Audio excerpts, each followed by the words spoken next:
नमस्कार, मेरा नाम है लता और आप देख रहे हैं रिपोर्टर जी। आज हम एक बार फिर से बात करेंगे उस खबर की जो खेल के मैदान से होते हुए घर के आंगन में पहुंची और उसके बाद राजनीति की महत्वाकांक्षाओं ने कैसे पति पत्नी के बीच खाई खोद दी, जिसके बाद ये मामला घर की चारदीवारी से निकलकर अदालत के दरवाजे और थाने तक जा पहुंचा। हरियाणा की मशहूर बॉक्सर स्वीटी बुरा, जिन्होंने रिंग में अपने पंचों से दुनिया को हैरान किया, आज खबरों में है। लेकिन इस बार वजह उनका खेल नहीं बल्कि उनका निजी जीवन है। स्वीटी बुरा के खिलाफ उनके पति और बीजेपी नेता दीपक हुड्डा ने शिकायत दर्ज कराई है, जिसके बाद हिसार पुलिस ने उनके खिलाफ केस दर्ज किया है। लेकिन दोस्तों, ये कहानी सिर्फ एक शिकायत की नहीं है। ये सवाल उठाती है कि क्या राजनीति की चमक और सत्ता की चाहत ने एक पति पत्नी के रिश्ते को तार तार कर दिया। साथियों, पहले थोड़ा पीछे चलते हैं। स्वीटी बुरा world champion boxer, Arjun awardee, और दीपक हुड्डा भारतीय कबड्डी टीम के पूर्व कप्तान, अर्जुन अवार्डी और बीजेपी के नेता। इन दोनों की शादी 7 जुलाई 2022 को हुई। उस वक्त ये जोड़ी खेल की दुनिया की मिसाल थी। दोनों ने एक दूसरे का साथ दिया, एक दूसरे की कामयाबी में हिस्सा लिया। लेकिन आज 2.5 साल बाद ये रिश्ता टूटने की कगार पर है। स्वीटी ने दीपक पर दहेज प्रताड़ना और मारपीट का आरोप लगाया है। उन्होंने हिसार पुलिस में शिकायत दर्ज की है, कोर्ट में तलाक का केस तक दायर कर दिया और 50 लाख रुपए मुआवजे के साथ 1.5 लाख रुपए मासिक खर्च की मांग की है। वहीं दूसरी तरफ दीपक हुड्डा ने रोहतक पुलिस में स्वीटी और उनके परिवार पर संपत्ति हड़पने और जान से मारने की धमकी देने का आरोप लगाया है। और अब हिसार में स्वीटी के खिलाफ भी केस दर्ज हो चुका है। तो सवाल यह है कि यहाँ असली कहानी है क्या? क्या ये सिर्फ एक वैवाहिक विवाद है या इसके पीछे कुछ और छिपा है?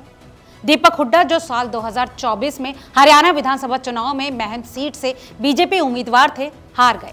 स्वीटी ने उनके लिए प्रचार किया था, लेकिन टिकट उन्हें नहीं मिला। कुछ लोगों का मानना है कि यहां से इन दोनों के रिश्ते के बीच में दरार शुरू हुई। स्वीटी बरवाला से टिकट की मांग कर रही थी, लेकिन बीजेपी ने दीपक को चुना।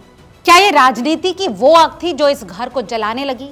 क्या सत्ता की सीढ़ियां चढ़ने की चाहत ने इन दो खिलाड़ियों के बीच की दोस्ती, प्यार और विश्वास को कुचल दिया? आज स्वीटी का कहना है कि दीपक ने उनसे फॉर्च्यूनर गाड़ी और 1 करोड़ रुपए की मांग की। शादी में उनके माता पिता ने पहले ही 1 करोड़ से ज्यादा खर्च कर दिया। वहीं स्वीटी की मां सुरेश देवी का कहना है कि दीपक उनकी बेटी को कमरे में बंद कर पीटता था, तकिया मुंह पर रखकर सर पर मुक्के मारता था।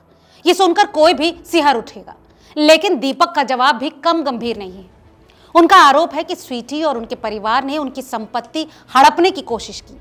हिसार में एक प्लॉट जो दीपक ने खरीदा था, कथित तौर पर स्वीटी के नाम पर रजिस्टर्ड करवा दिया गया।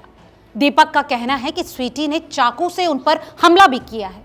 अब सोचिए, एक तरफ विश्व चैंपियन बॉक्सर जिसने रिंग में ताकत दिखाई, क्या वो अपने घर में इतनी कमजोर हो गई कि उसे ये सब सहना पड़ा? और दूसरी तरफ कबड्डी का सितारा जो मैदान में रणनीति बनाता था, क्या वो अपने ही घर में इतना बेबस हो गया कि उसे पुलिस तक जाना पड़ा? या फिर ये सब एक बड़ा खेल है, राजनीति का, महत्वाकांक्षा का और शायद बदले का? मगर सवाल यहाँ खत्म नहीं होते। पुलिस दोनों तरफ की शिकायतों की फिलहाल जांच कर रही है।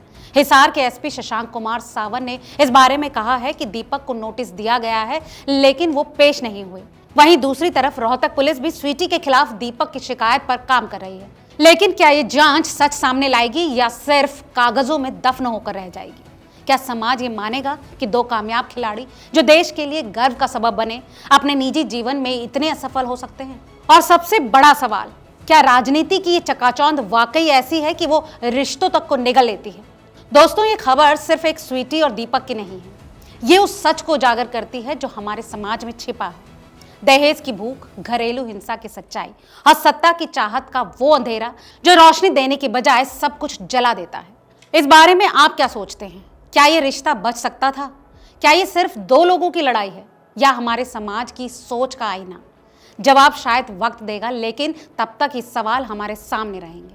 अपना जवाब हमें कमेंट बॉक्स में जरूर दें और ऐसे तमाम और खबरों के लिए जुड़े रहिए रिपोर्टर जी के साथ। बहुत बहुत शुक्रिया।